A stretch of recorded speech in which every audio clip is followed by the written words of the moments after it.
Blake Strode. Hi, Kayla Reed. We are here again. We're here again. We are back for our continuing special series at the top of season 6.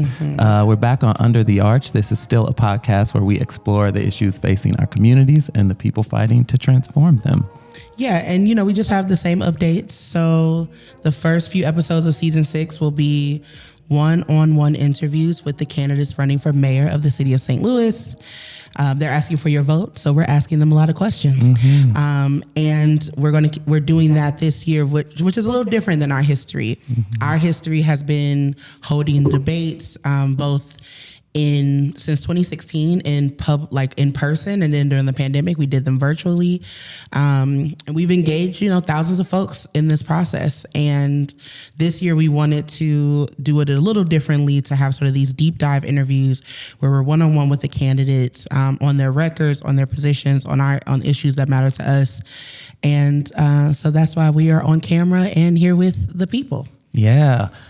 So you all heard me do this before, but before we bring our guest in today, I'm going to run through a few disclaimers. First, a reminder, our organizations are 501c3 organizations. Those are the organizations that anchor this podcast, and that means we won't be endorsing or opposing any candidates in this space. We won't be telling you whether they answered right or wrong or good or bad or anything like that.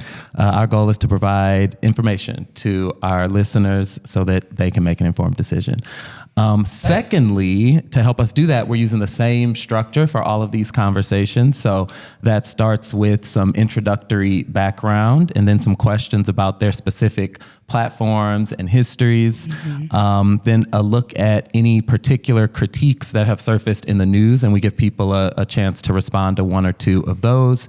And then finally, some special questions to us, some issues that have been close to our organizational work that we land these conversations in. And then the last disclaimer from me is that we are recording all of these conversations before any are released, so that no one has an unfair advantage, so that everyone has the same very limited information coming into these conversations. Yes. And no one has seen the questions. Yes. No one knows the questions. No. Except us. And it was us that wrote these questions.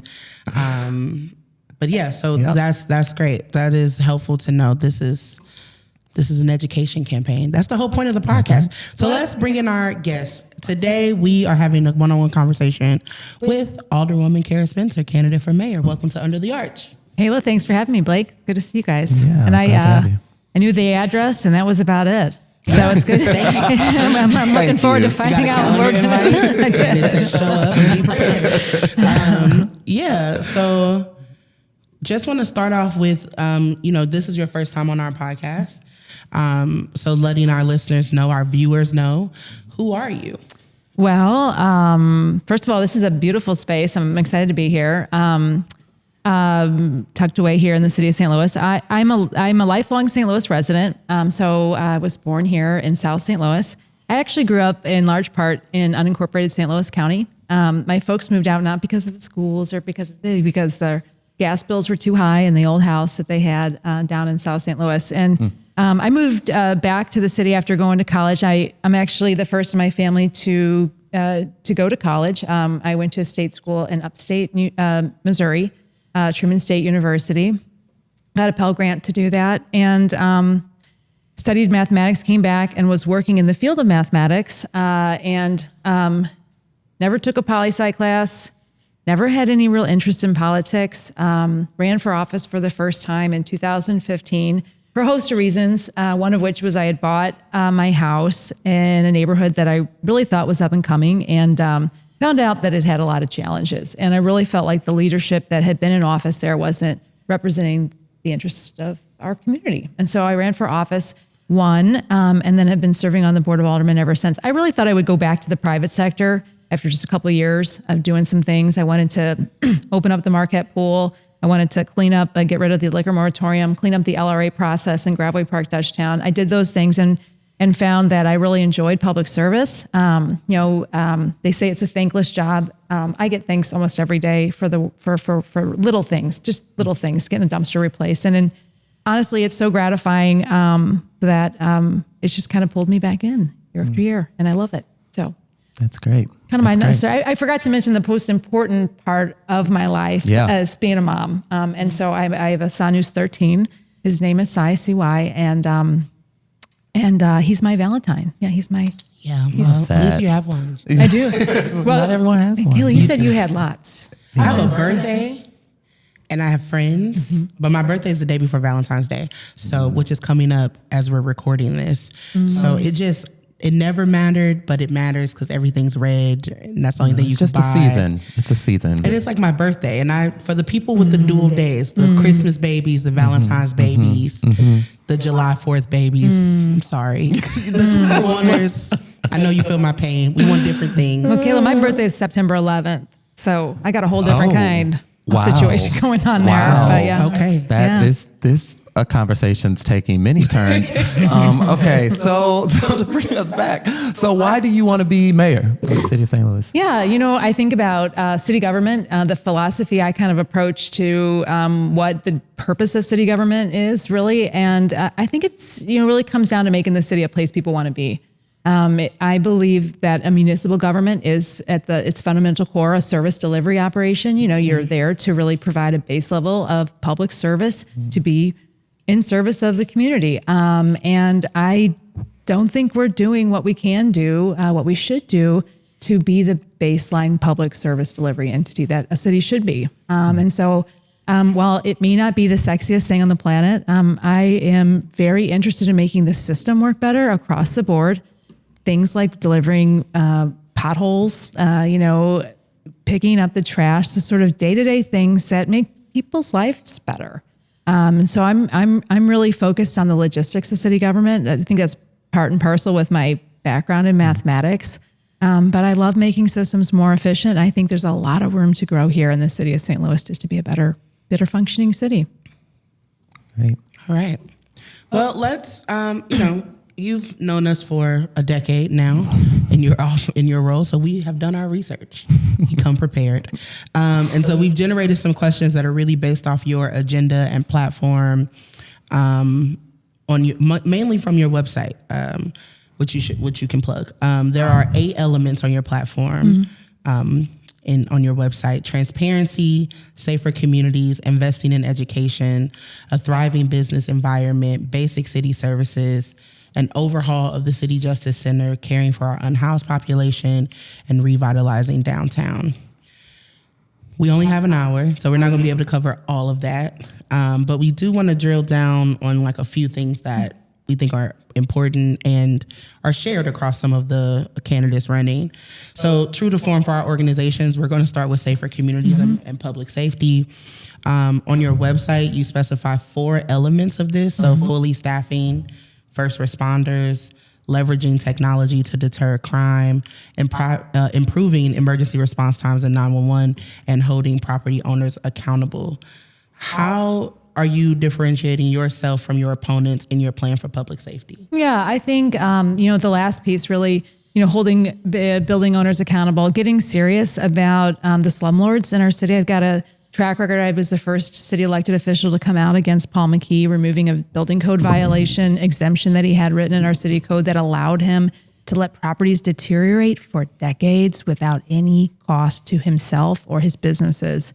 And you see the result of that in the communities where he still to this day owns a ton of properties. So getting serious about doing things like that. We, to this day, I think have $20 million in building code violations that are outstanding the city's not claiming on, and getting serious about taking legal action on vacant property owners, I think is a key component to improving public safety.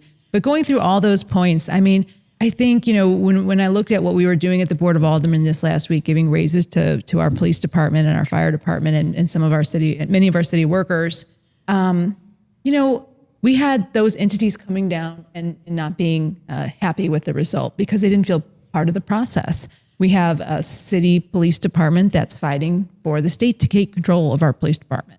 And I think that's in large part because we're not an excellent employer and we're not working to make the lives of those working for us better. And I think that is a a real problem when it comes to public safety.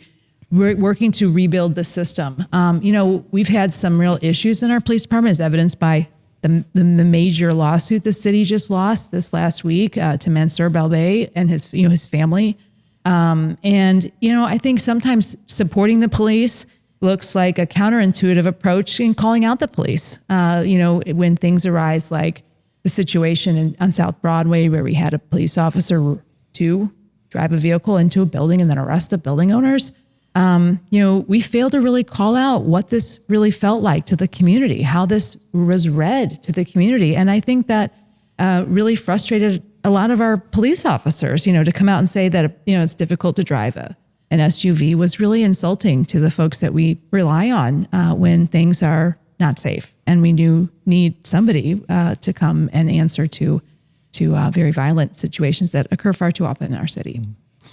You said a couple things that I want to follow up on. One is the state takeover. We now have this perennial debate that happens about whether Jeff City, whether the state's going to come take over SLMPD. Where are you on that question? Oh, I am very, very staunchly in favor of keeping local control. I want the city of St. Louis to not only be the employer of our police department, but driving the policies that our police officers are following and directed to adhere to. And I think that's important. I want to be a mayor where the buck stops, where those policies and, when I talk about technology, the use of technologies need to be handled in a way that I feel confident and comfortable as a citizen, that we all can feel comfortable and confident as a citizen. And I know those are very, very difficult. And there's a lot of nuance to all that and a lot of details that we have to work through. Who has access to the data that's being collected, under what circumstances that share, under what circumstances the public have access to those things. But at the end of the day, I also know that our governor, while it's perennial, like I am really worried that this is the year it's going to get done. Mm-hmm. And I think one of the most impactful tools that the side in favor of state control has working for them is that the overwhelming majority of police officers themselves would rather have the state be their employer. And I think there's so many fixable reasons why, when you talk specifically with the Ethical Society of Police, the union that represents primarily officers of color, things like procuring shirts, fixing vehicles, the hiring practices, diversity within the police department. These are issues that are solvable by a city controlling their police department. But we've failed to adequately make strides in those very, very serious issues that our staff, our police officers have with the current system. Yeah, I mean, I think you're right around this year being unique with the new governor. The bill is likely to pass out of the Senate this week, and this week I think the Board of Aldermen is also taking up a resolution around sort of opposing state control. If you become the mayor in April and this is a reality, how are you going to navigate? What's your plan to navigate that? My plan to navigate it right now is working behind the scenes to make this to reduce harm to the city as much as possible. I think it's important that we share liability on lawsuits. I think I would like to see the city have control as much control as possible on the policies that our police officers are following. So that we can really, direct our city our employees the way we want them to act in certain circumstances of, where people's lives are on the line. But at the end of the day, too, making sure that the financial incentive for the state would be to do the least harm to our communities in those policies. And that's where sharing the financial burden of lawsuits, for example, can come into play. So while those bills are moving forward, there's so many components to them. Who's in charge of what police officers are paid? One of the other things I'm really concerned about is, when we're looking at pay increases, who pays for that? And how does that saddle the rest of our city's budget to be able to deliver other critical services, like having a legal department that can go after slumlords, like having a health department that can address lead in our housing stock that are poisoning our kids, like all the other components that the city needs to do for its citizens. Mm-hmm. Yeah, you're speaking to a number of the challenges. We also know that last month the SLMPD released their annual crime statistics, and the headline coming out of that was another drop in homicides. I think it's 43% since 2020. The lowest level, I think it's since 2013, maybe. And across the board, violent offenses down. What do you attribute that to, and how does that inform the approach that you would take? Yeah, I think anytime you see reduction in violence, particularly in the homicide rate, it's something to celebrate. I think there's a host of things going on there. I do think the Office of Violence Prevention has been a helpful component. I think reining in some of the open carrying of firearms that I was a part of last summer has been very helpful in the outward violence approach. I think that the national kind of trend, following COVID has been helpful as well. But I think, when you ask people, generally speaking, on the street, in the community, if they feel safer, I think we need to be sensitive to the fact that many people don't feel safe. So I think we need to be tethering that and walking through community with how people are really feeling about things. And it's not always just that outward violence. When you look at vehicular violence, for example, the number of people killed while walking last year doubled from the year before. And these fatalities are occurring primarily in communities of color along roads where we know that there are safety issues. These are not, these are in very specific locations where we can and should do better to protect our citizens. To have over 20 people killed by cars by just walking is something that we can and should absolutely address. So I think that feeling safety and violence has lots of different meanings, and there are some metrics that are trending in the wrong direction. So when folks are, just sort of addressing the conversation on crime and violence, many of your opponents, and most notably Mayor Jones, talks a lot about addressing the root causes. So where does that fit into your vision of public safety? And one particular question, because you mentioned the Office of Violence Prevention as a contributor to these new sort of declines in some of the statistics. Would you keep the Office of Violence Prevention if you were elected? Yeah, I do think that there's some real value to the Office of Violence Prevention. And I think getting to the root cause is really a critical piece. I mean, I talked about at the very front end, one of the reasons why I ran for office and one of the first things I was able to accomplish was reopening the Marquette pool. But it's bigger than just a pool. Investing in the rec center there, building out the boxing ring and helping to reestablish the entirety of the system. Making sure we got the asbestos out of the flooring and made new basketball courts on the interior and things like that to really shore up and invest in the programs that support our youth and our communities as a whole. It looks to me like investing in our schools and an educational system that can better educate our kids and keeping our families here. So many of we didn't talk about this on the front end of this, but I often talk about the massive population loss in our city.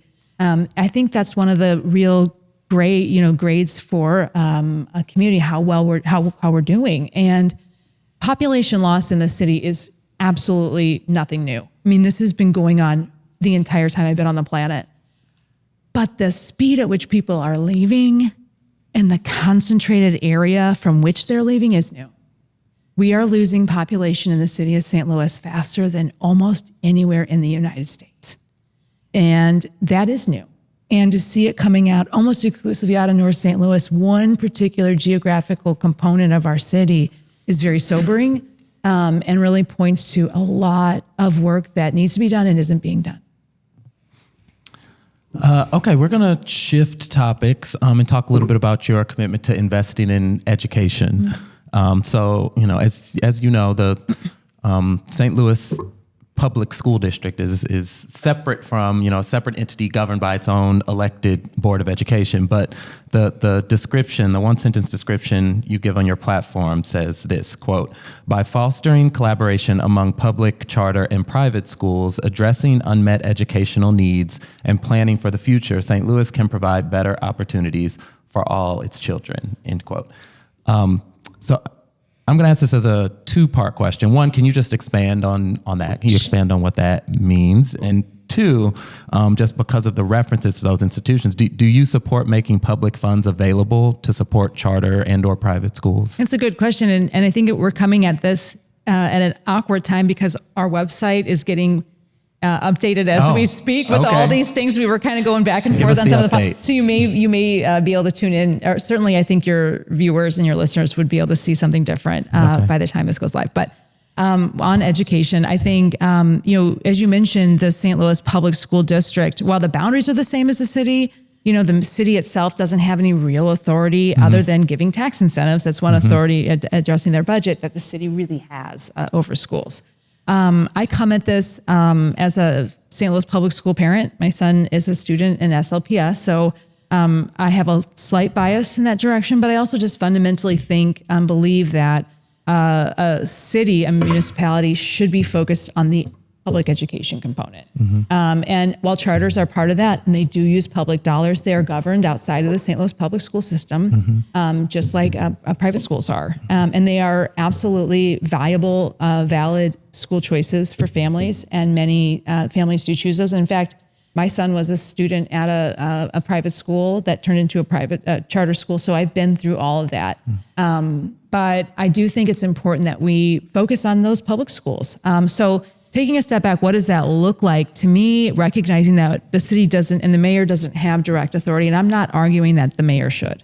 How the school is governed, I know there's a lot of questions around there. I'm not ready to weigh in specific about that, but I do think that the city and the mayor has a responsibility and a role to play in this whole conversation and making education work better.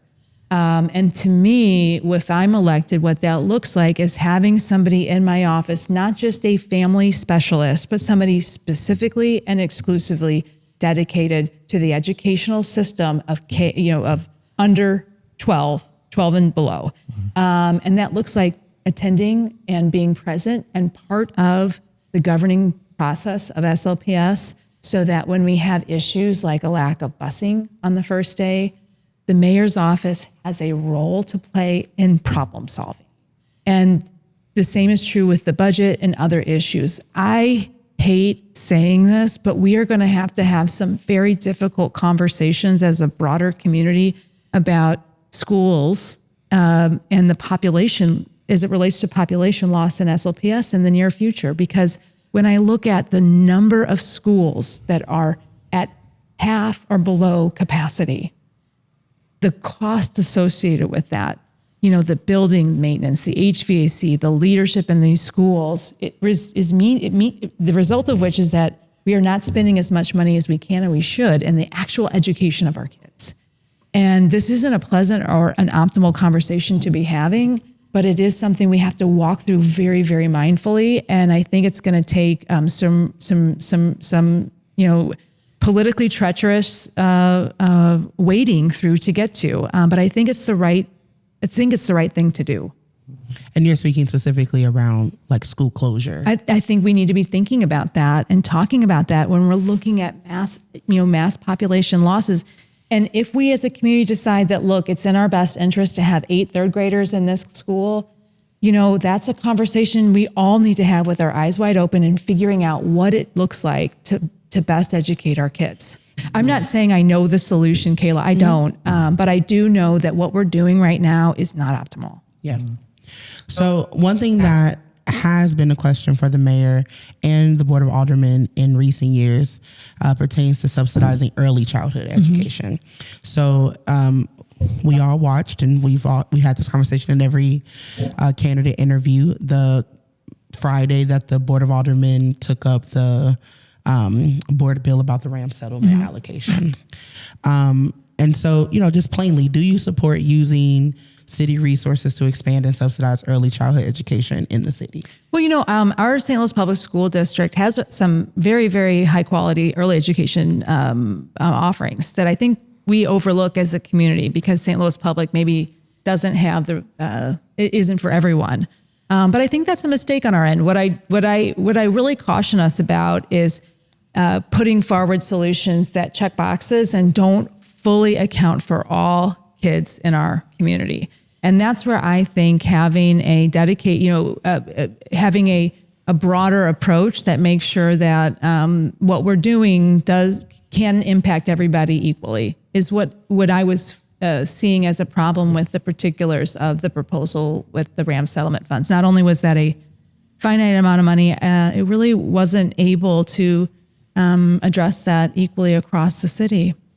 So just want to in the debate, we would be want to ask very yes or no. Do you support using city resources to subsidize early childhood education? Well, when you say city resources, the RAM settlement, let's be I'll be more specific about the fund because the bill that we just saw. I mean, the bill that I was not in favor of that component of it, no. But let me be clear. I 100% support the use of public funds for early education. Absolutely. And I think we should be talking about how to do that comprehensively. I do not think the approach of using a portion of the RAMS funds would adequately do that. And that's where I felt like it was maybe a checking of the box rather than a comprehensive solution. Okay, so we're gonna ask about we're sort of combining two of the priorities on your platform now of a thriving business environment and revitalizing downtown. So to start, what are you talk a lot about making St. Louis a kind of business-friendly environment. What are the business-friendly policies that you would like to adopt in the city? Businesses to me look like everything from a single poet working in their basement all the way up to a major employer. So I think, I'd like to see us revamp our business licensing process, make it super streamlined and easy for folks that have small businesses. It is not right now. It is very, very difficult. And we essentially are charging small businesses the fee amount that it costs us to basically administer their license. And it's a big quagmire. So I think making City Hall a place where you can easily come in, make it through the maze of departments, a one-stop shop for getting a business license for somebody that's operating or dreaming to open up a new business. And then, on the big ends, on the large employer side of things, maintaining our businesses, having a downtown that functions and is safe and is thriving so that we can have a business community that frankly can subsidize the rest of our city. I mean, the way that city economics work when they're working well is that the downtown community, the business community, the taxes they pay can really pay for the infrastructure for the rest of the city. And we're not doing that right now. We're seeing businesses leave, and it's not just their employees that are leaving and taking their earnings tax with them. They are grossly depreciating the real estate valuation of downtown. That means the real estate taxes that they would be paying in are coming down on an annual basis as a percentage of the whole of our city. And that's why you're seeing real estate taxes going up in other parts of our city. And this is a major problem for the bottom line of our community. Can I just ask a follow-up on that, go out of order a little bit, but you're making this case for why downtown is uniquely important for the local economy. But this is a major sticking point for a lot of folks that, downtown gets so much attention at the expense of other parts of town. We have the challenges you named in downtown, but as you know, we have, entire swaths of St. Louis that have suffered from disinvestment for a very long time, that have conditions of very high poverty. So what if someone's looking at your campaign and your priorities and sees downtown named in that way and doesn't see these other places named in the same way, why is that? What should people take from that? Yeah, I mean, I think, again, when it comes to the economics of a city, one thing that downtown brings uniquely that other parts don't have as much of is folks that don't live in the city working there. And that is our path to getting an earnings tax, which makes up a third of our city's budget. And the earnings tax is that one revenue stream that, it's not, you don't have to live here. You're not paying your real estate either through yourself or through your landlord. You're not paying, your car tax. You are paying an earnings tax, and that's an equal across the board for every income. And to me, that's what, downtown and big employers and having that employment base brings to our city, a third of our city's budget. And so many of our earnings tax payers don't live in the city, but they do use downtown. They do use our broader community for all sorts of things that we pay for. And so having that inverse relationship with the folks who use that is something that's important. Again, when you look at the real estate value and the taxes that come out of downtown, just from a real estate perspective, it is a big chunk of the overall revenue for our city. And when you look at the overall revenue, right now our downtown produces about 17% of the overall revenue of the city, which is a much higher percentage than any other part of the city, right? So you want to keep that revenue coming in. And right now it is at tremendous risk. And if that continues to deplete, then without that sort of subsidy in there, it just falls on the rest of us. And to me, we've got to safeguard. It's like, having being a city that has, a big tourism component. You have to balance making sure that your tourism works with your community. And that balance is really what you're talking about, Blake. Unfortunately, we're in a position where we've seen disinvestment in such profound ways, in particular in North St. Louis, that has resulted in massive population loss. So now how do you balance that? Real population loss is also a huge economic driver the other way for our city. And it doesn't just mean their tax dollars are leaving. It means that the people that keep the street, the road, the houses from falling down are leaving. So in the schools, every kid who leaves the city means the state component of the federal fund of the educational fund to SLPS goes with them to a different school district. So it's a tremendously compounding issue. And that's why I think balancing, for example, the Rams settlement funds and the investment that we're looking at needs to include those disinvested communities. I think it needs to be balanced, but it certainly needs to be a part of the conversation. I mean, when I think about, I'll tell you as well, and I think a lot of communities don't realize just how important that population loss in North St. Louis is to the overall system. Our underlying infrastructure is all connected, all of it. Our water main system is one big system. And when you have water main breaks in North St. Louis, it takes water out all the way down through South St. Louis. So when you don't have taxpayers paying to maintain the water mains in Hyde Park, okay, this impacts Soulard, Lafayette Square, all the way down to the brewery. And so we all have to be invested in a community that works for everybody. And I think when I think about the downtown, the economics of it are such that if it's done right and well, it should make the rest of it work better. But it is a balance. It is a balance.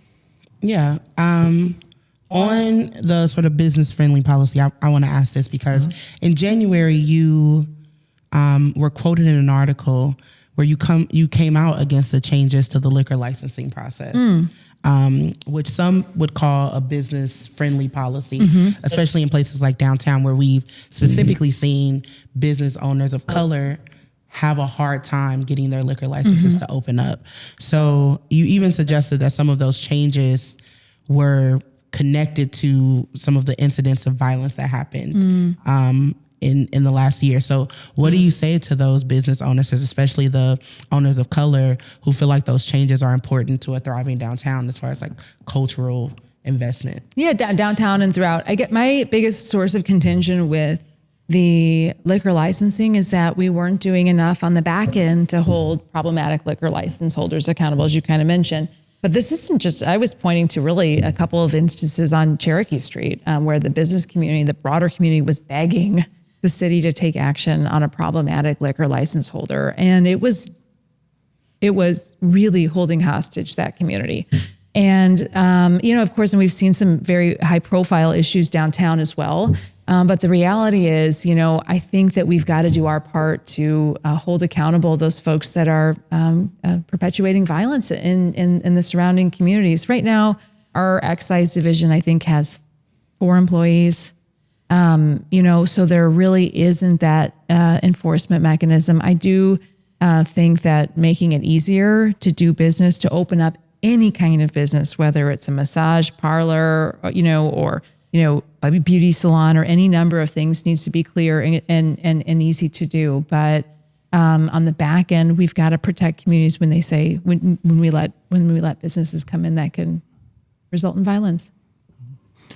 I want to squeeze in one more question on this topic because, of course, the mayor is 1/3 of the Board of Estimate and Apportionment, which plays this really very outsized role in the budgeting process in the city. You also are the chair of the budget committee at the Board of Aldermen. So from a budget standpoint, and when you think about growth policies for the city and economic development, how should the budget look different? What changes do you want to make to the budget? Well, this is a tough question, Blake, because we're looking at some tough years ahead. We just got through a real rush budget process of making employee raises. And in the 10 years I've been down there, the budget director, who's a pretty, bureaucratic guy, not taking any sides on any issues, for the first time in 10 years, he said, look, next year's going to be tough. Y'all are going to have to make some cuts.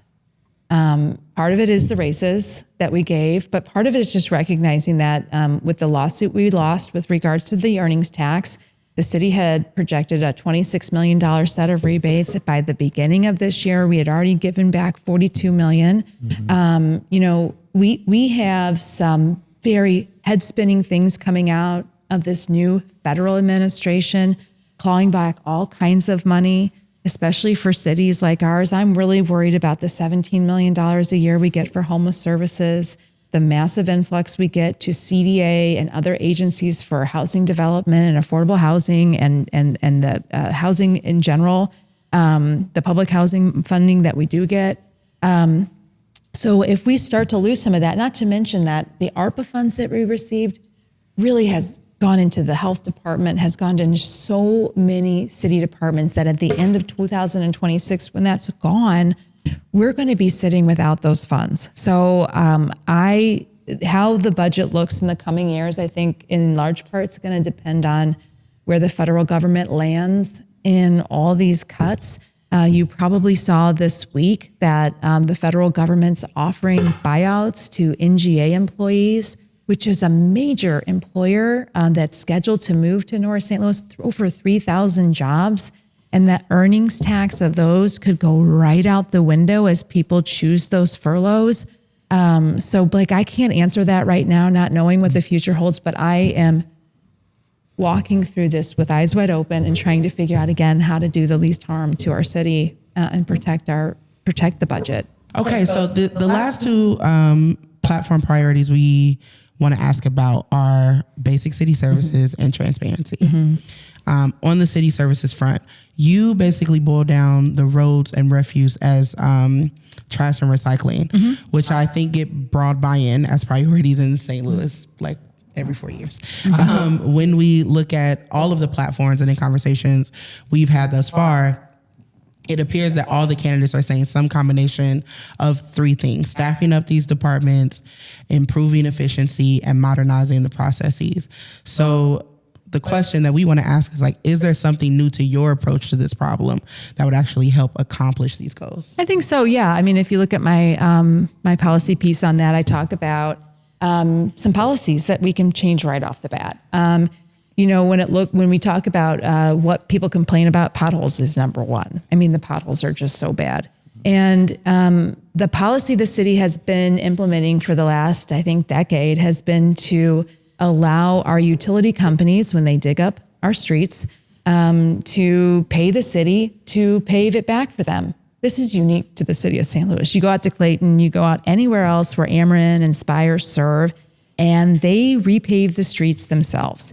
So what our system allows for is, one, they pay for a service that we give them at a discount, number one. And number two, it saddles our city street department with having to do this work. And that's why you see these massive steel plates all over the city, because we're waiting for our city workers to be freed up.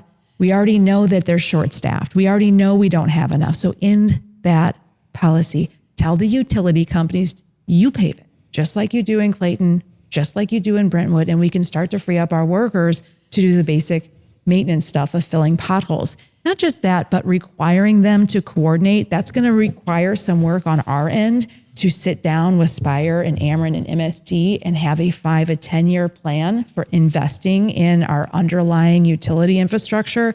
And that is some work that the city's going to have to do, but that will result in one, digging up. You put in a moratorium. Once you've done this work, you can't do it again for 3 more years. So you at least start to have some flat roads over some time, rather than digging it up for Spire. Then 6 months later, you're digging up the same street for the next person.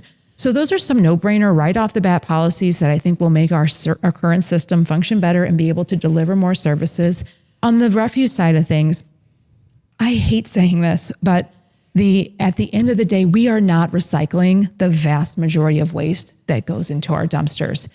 The refuse department did a nice little audit for me last year. 5% of our waste is getting recycled. And that is largely coming out of those spots that people are bringing their drop sites. The drop sites. Thank you, Kayla. That's exactly what I mean. Because at the end of the day, when you take the blue dumpsters and you dump it all in, okay, and you bring it back to the site, if it's contaminated, it is going to the landfill. Right now, we pay $42 a ton for trash waste and $148 a ton for recycling waste, because our recycling is contaminated, it's not high quality, and no one wants it.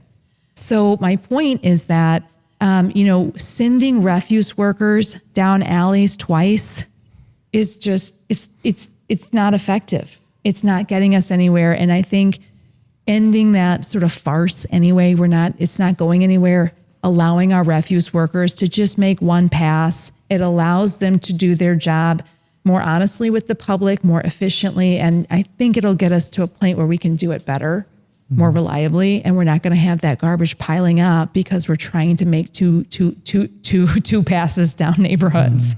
So I think I do bring some very common sense policy approaches that will help us do the jobs better. And look, these ideas weren't mine alone. I mean, city workers have fabulous ideas. Amongst them are some of those that can make the jobs they do every day feel better and deliver better to the city they all mostly live in too. I want to connect this to transparency in part because you connected to transparency, which I thought was interesting, that you talked about more transparency in how city services are delivered. Can you just say more about that? What does that mean? What difference does that make? Yeah, I think it makes a huge difference. So I think we need to be accountable for how we are responding to citizen service requests for these things. I put in a request for the pothole, and the city says it's done in 24 hours or 48 hours. And I put it in 3 months ago, it's still here. It's not 48 hours later. But where those metrics are, the city started to collect that data through a program called LUSTAT a few years ago. There's been a lot of internal conversation around it, but no public facing. How are we actually doing? Are the systems that we have in place working? Are they working better? Are they trending in the right direction, wrong direction? And I think those regular reporting to the community about how it is we're doing, how we are responding. Are we responding better in some neighborhoods than we were responding to in others? When you're looking at the snow removal, thinking about displaying how those trucks are going. Many cities have, all the trucks where they are. MoDOT, could tell you on an app what roads are going to be cleared when. Having that transparency so people know when they're going to be able to drive again is a key component to transparency. Yeah, so, one element of transparency that you don't identify on this website, but is specific to the police. There's been a lot of scrutiny and critique of a perceived lack of transparency by SLMPD in recent years, including respects to its dealing with the private St. Louis Police Foundation. They take care of a part of the chief's salary, so on and so forth. Do you also see that as a priority? And if so, what would you do to make changes? Yeah, I think across the criminal justice system, I'll add too, the lack of transparency in the jail has been extremely problematic. A failure to let lawyers and oversight board into our incarceration facilities. But with regards specifically to the police department, I think I would be very curious about the specific areas of transparency, because I think at the end of the day, I'm always going to err on the side of transparency and disclosure, whether it's body cam data, whether it's the internal videos about the, for example, the accident at Bar PM. I wasn't privy to that. Some people were, how we're disclosing that information, I think is important, and under what circumstances, and having some consistency and reliability is a key component. From where I sit right now, I can say that I would very much err on that side and be very curious about the specifics about what we can do to do better. Do you think SLMPD has a transparency problem? I think there's a lot of room for improvement there, Blake. I mean, I know I as an older person continue to have questions that don't always get resolved. But I can say too that I don't know where that problem resides in the system. If that is from the city, or if that's from SLMPD, I'm not sure exactly where that disconnect lies, because there's a transparency issue across the board in city government right now, in my opinion, from city councilors' opinions to, the jail, we mentioned that, and, down to the ARPA spending. I mean, we keep getting told that we've spent the money, and the transparency portal with the name transparency on it says that we've only spent $37 million. So, it's really hard, even from within government, to get the answers that I feel like I need. I stepped down from the SLDC board because as a board member, I couldn't even feel like I could in good conscience cast a vote one way or the other on anything, because the lack of transparency in how we were driving economic development for our city was unacceptable in my view. Okay. Yeah, I want to ask a follow-up question to that. I think it takes us into the next question about the, sort of in the news and response or critique. Many people were really critical of your resignation from SLDC because that's a leadership position, right? That's usually held by the chair of the Ways and Means or Budget Committee, whatever it's called now. And when it felt like to some, when the going got tough, Cara left, right? And pointed the finger from not a position of reflection and ownership of your role inside of SLDC. Yeah. So what's your response to folks who have that concern? That was a narrative, but the way that our economic development agency is set up, it's an outside entity. It's not a government entity. I mean, it was set up like that under previous administrations going back decades. But the reality is you need to have checks and balances in those systems. And so the way that this mayor has chosen to have that operate, we have the director of SLDC, and we have the chair of the board of directors, which is the check and the balance, right? But this mayor chose to appoint the same person to both the organization and the organization that's supposed to be overseeing the organization. And when that, just to be fair, didn't that predate this administration? Definitely not. I mean, there was one instance where Otis Williams sat in both seats and came back to this mayor and was very clear, this is a bad practice, I don't recommend it. And in fact, it wasn't even the initial way it was set up. Initially, Noel Pfeffer was appointed to serve as the chair of the oversight. And then when Noel left that role, it was granted to the director of the organization. And when you don't have a check and balance, and when you're a member of that oversight board, and you realize, the chair of your oversight board is the same as the organization you're supposed to be overseeing, it's a sham when it's set up that way. As a director, I was not getting the information I was requesting about, for example, the North City Grants Funds, about these processes, about these contracts with Candid, this agency we've paid millions of dollars to out of Kansas City to drive a communications plan that I didn't feel like was transparent, didn't have accountability. And so I knew I couldn't vote on these issues. I was getting held to account for failing to vote, for voting present. But without information, I felt like I could no longer attach my name to a system that was a sham, in my view. There was no real oversight, and I strongly recommended that no alderperson be put in that position of having to vote in favor or against things that they were not given proper information to even consider. I wouldn't do that as a member of the school board. I wouldn't do that as a member of the board of alderpersons. I would not subject anyone to having to vote on issues that they were not privy to the information they needed to cast those votes. I've been really disappointed in the Northside Grant Program. I mean, you can see even today, the comptroller coming out saying, we have got to halt this. This is extremely problematic.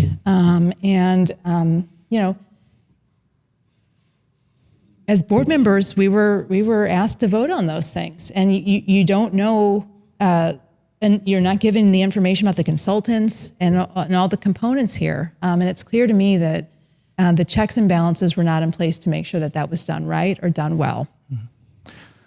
So let's stay in the news. We're in the news portion. So I have a wind up to this, which is related to this. Will not surprise you. There's been a lot of news about one supporter of your campaign, the Clay co-founder, executive chairman, Bob Clark, who donated a little over $111,000 to a PAC supporting your campaign, and made it very clear that this was motivated in large part by some disappointment with him being his application to develop a site in North St. Louis being rejected during the Jones administration. And so this prompted a response most notably by Mayor Jones's campaign, suggesting that this signals some influence over you and over your campaign by deep-pocketed developers, business people in St. Louis. And this is also happening, of course, at a time that we're seeing quite a lot of presence by Greater St. Louis Inc., a lot more influence in the Ram settlement conversation, for example. So what do you say to people who have concerns about the level of influence by certain deep-pocketed business interests in St. Louis when it comes to your campaign? Yeah, sure. I mean, I can just say at the front end, I can't be bought. I have a track record of going up against some of the largest donors in our city before and after they've contributed to my campaigns. I'm proud of that. I've met with Bob, the donor you mentioned a couple of times. I honestly don't know him very well. And so, I mean, certainly there's no expectation on his end for anything I can or would do as mayor. I'll also just point to, when you look at campaign contributions, I mean, many of those people that you mentioned, Blake, are contributing to the mayor, and to the PAC. Her PAC, and those sorts of things. And that just sort of happens. I mean, there's been a lot of folks that I've seen on her MEC reports that I wouldn't necessarily want on mine. But then at the end of the day too, sometimes those contributions just come in. You don't even necessarily solicit them. When it comes to PAC contributions, especially, when you set up a PAC as a candidate, or when one's set up on your behalf, I should say, it is very important. And that if you follow federal laws and you don't coordinate in any way, shape, or form. So I was sort of horrified at this idea of asking them to give money back. Coordinating with a PAC is something that I take very seriously with regards to the laws associated with that. And so I think it's important to recognize that. But I think, my track record, I mean, it's been unfortunate to see, the implications that, coordinating with Paul McKee or something with my track record is just so very, very clear on those issues. But people can say what they want. And sometimes, this day and age, you can, get away with it. So. Okay, thank you. So this next section is, we call them Under the Arch Priorities. Under the Arch is a podcast of Arch City Defenders in Action St. Louis, so there are priorities, which I think you know well. The first, we're asking these in different order. The first is there has been a long fight around the Medium Security Institute, aka the Workhouse. It is currently empty and slated for permanent closure. Under your leadership, are you committed to the permanent closure of the Workhouse and to pursuing the recommendations of the Community Re-envisioning Report? Yeah, I'm not convinced it's empty. It's been breached. There's so many folks that have been in and out of it. I've heard of so many people being seriously injured inside of it. We had an electrocution last year inside of the facility. I think it is important that we secure the building. That's a key component, I think. What we do next with it, I am committed to digging in and having community buy-in on what we do with it. I think it's been so badly degraded over the last few years. It wasn't winterized properly. The pipes burst. It was sad to see the millions of dollars that only years before that went into just the structure of it and fell by the wayside. But I think it certainly has an important place in our community's history, and what we do with it next is important to be community led. Yeah, so I just have a follow-up because what we've seen online is, connected to one of your positions around overhauling the city justice center.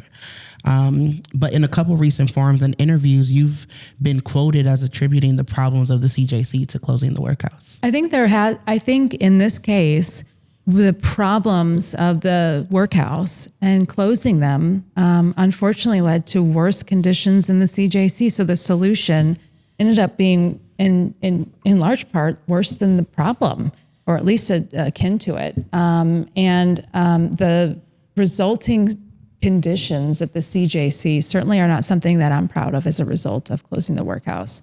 And so how we move through that, recognizing that there are circumstances in which we have to incarcerate people while they're awaiting trial. These are not facilities where we should have long-term folks, but we're certainly not doing that well. So Kayla, I'm not sure what the answer looks like, but I do know what we're doing right now is not something that, as a city official, I'm proud of. Just to make sure I understood the kind of combination of those answers, are you keeping on the table reopening the workhouse, or are you saying no, you definitely want to keep the workhouse closed, but there are some other solutions that you think need to be? I'm not sure what the answer is, Blake, because at the end of the day, I don't think the CJC is an adequate space. I would know personally because there's so much controversy about getting into it, but just the record there, the number of deaths we've had there, the sexual assaults, the violence within that incarceration facility is appalling to me. And so while I recognize the workhouse has an important place in our history and the closing of it was not just symbolic, but also had a real impact on our community, I think we've got to re-envision how we incarcerate people in the city of St. Louis. And the CJC, the solution we have right now is not adequate to me. So how we move through that, what that looks like, I don't know the answer to that right now. I haven't been into the workhouse in many years, but I am committed to finding a better solution than what we have right now. Mm-hmm. Okay, we are in the final stretch. We have, I think, 3 more questions for you. One is related to the housing challenges in St. Louis, and particularly for renters in St. Louis. Many renters are rent burdened, and we have a lack of affordable housing. What's your plan to increase access to affordable housing generally? And can you speak to how you will invest in some of the pro-renter policies that have been passed recently, like right to counsel and the impacted tenant fund? Yeah, affordable housing we're in crisis here in St. Louis. It's across the nation, but I think it's also really pronounced here in the city of St. Louis because of our economic challenges and the lack of jobs and the lack of sort of economic mobility that we have. I am very concerned about the federal funding that we do put towards affordable housing, and the development of our vacant houses is primarily that's the biggest source of it. Mm-hmm. So how we move through that is going to be a real challenge. One of the ways we can, I think, shift how we do development of affordable housing is using our local dollars more nimbly. Some of the bigger projects, when you look at, we're doing some really big low-income housing tax credit projects. The economics of those often turn out to be close to $300,000 a unit, right, for a 2-bedroom unit. These are really expensive developments to make. And I think when you talk about local tax dollars, being nimble to figure out how we can invest those in ways that make a little more financial sense so we can do more with less money, we can empower communities to do that work themselves rather than relying exclusively on the large-scale developers to do that, and how we can get real folks, to actually have ownership, not just through the process, but in the end result, in that housing unit itself. So I'm really curious. I'm really interested in kind of shifting what we can to be more nimble and flexible and housing owner focused in our communities.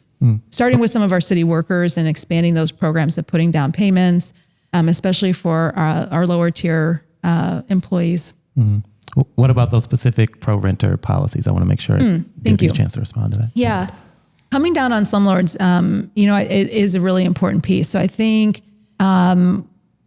better professionalizing our building division and making sure that housing is adequate to begin with, empowering renters to file complaints against their landlords, and actually having the teeth within the building division to do something about that. One of the biggest issues I see, people don't always want to move.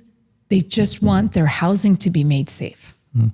And that is it's usually something so simple as fixing a drip that is just, contaminating a space. Things that a landlord can and should be doing if we're just implementing safe building code practices. And we've seen so much corruption and junk coming out of the building division that we've got to get a handle on how to professionalize that critical piece of making housing safer.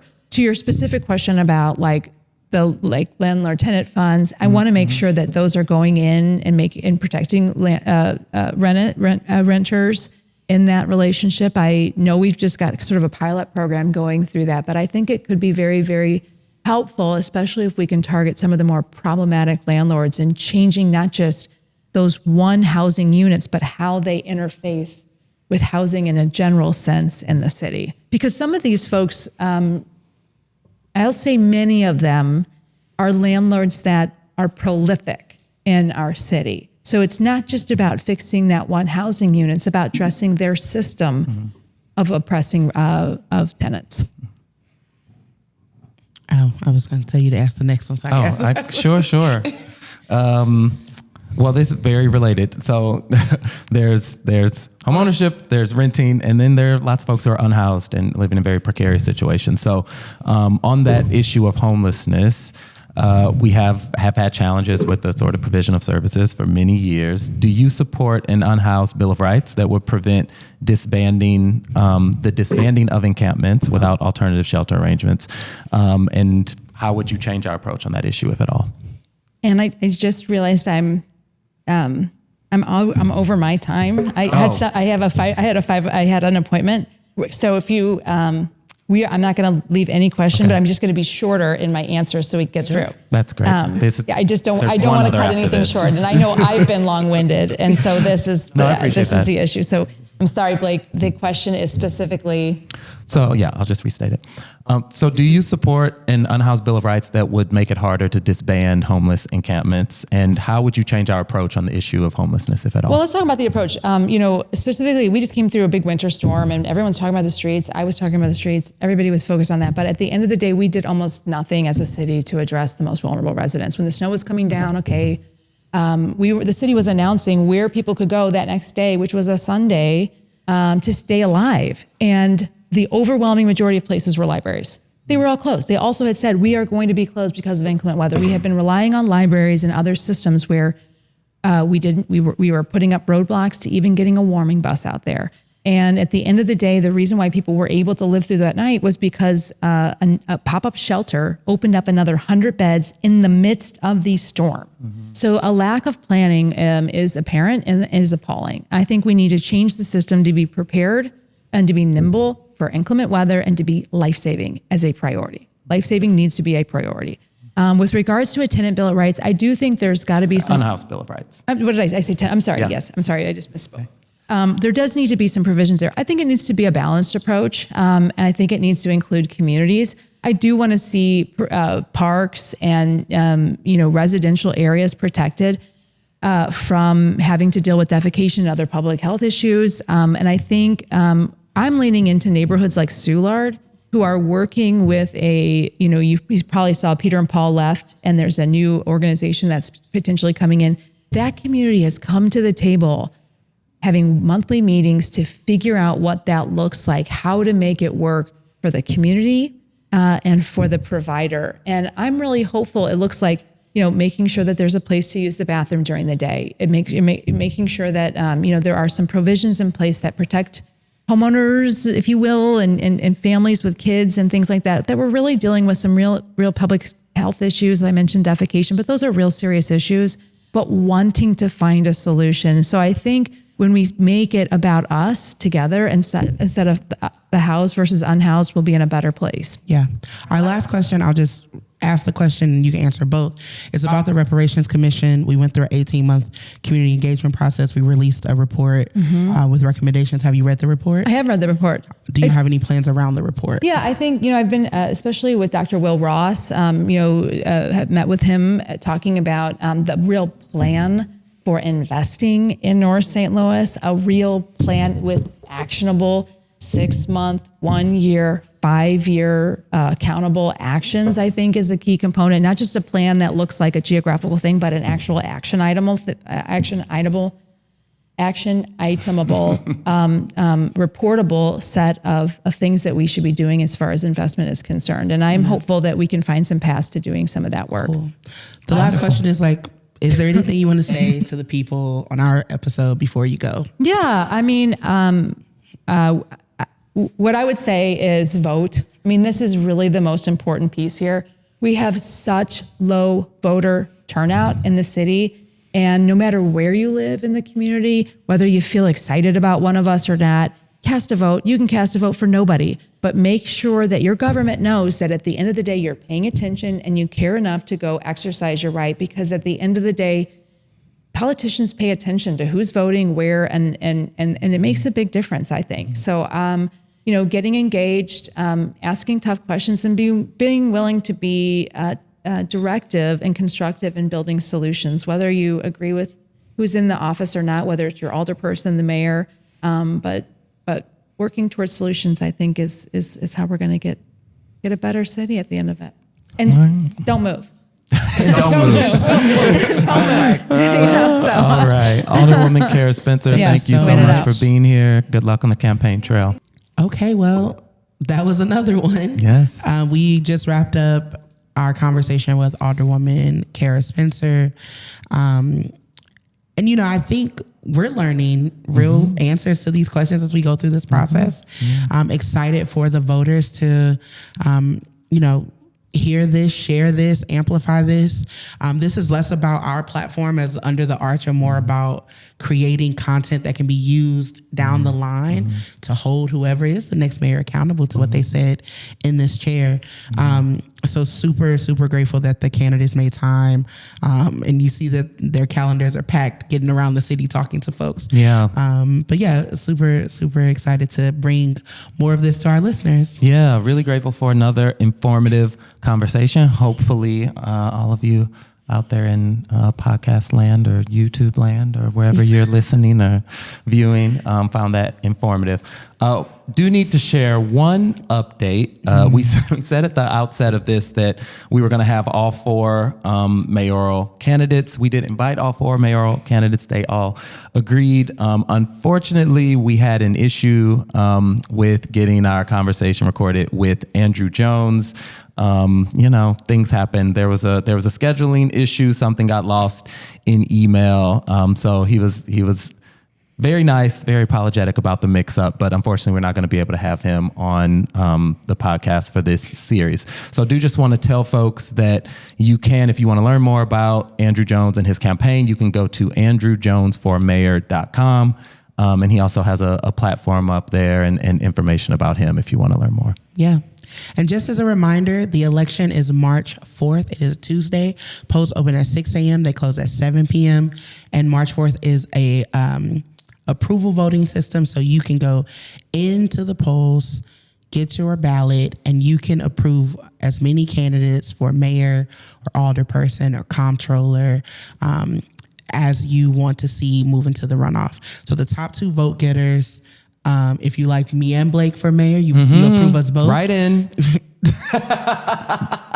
No. Look at your camera and say no. Do not. I'm kidding. That is a joke. Don't you dare. But if we were the candidates, you could either vote for Blake, vote for Kayla, or vote for Blake and Kayla. And the top 2 vote getters out of the 4 candidates running for mayor will go into a runoff, and that election is in April. And the person who gets the most votes in April becomes the mayor in 2025 through 2029. And so this is an important election. Yeah. And as the candidate said, as Alderwoman Spencer said, voter turnout for local elections is low. And I have a lot of critique about why that is and why some entities wanted that to be the case. But we're talking about turnout in some wards being less than 1,000 voters. Yeah. And that cannot be the way that we allow people to lead our city with a minority voting. With a minority vote. And so tell your neighbors, tell your people, become an organizer in this moment. Share this podcast, share everything that you're seeing. Text 5 people on election day, fill your car up. We now live in a reality where you can vote at any polling place. Yeah. So you can just grab 5 of your friends and y'all can go together, stand in line together. Hopefully there's a line and vote. Yeah, I was just gonna say with voter turnout that low, it means with a concerted effort, you really can't make a real difference. So we encourage people to get involved, do that organizing. If 5,000 more people vote, it shakes it up. It's a big difference. So shakes it all up. All right, let's run the credits. We want to thank our team, as always, Z and Johnny and Carissa and Zoe, and of course, the church productions team. We are here in this beautiful space studio, and they make it so easy and amazing for us. We come, they got Fiji water for us. Sorry, product placement. It's very nice. But it's been beautiful. Thank you to the church and we team. dropped our teaser, and we're already getting told that this should be a permanent setup. But we told y'all. We led with the truth. We'll see. Keep the feedback coming. We'll see. Yes, and you can follow us on all pages under the Arch Pod. Subscribe to our YouTube channel. We're on Instagram. We're on Facebook, and there's a page on the other platform, but you need not be there. And so we will see you soon for the next episode. Yes. Thank you for listening to Watching Under the Arch. So far to go.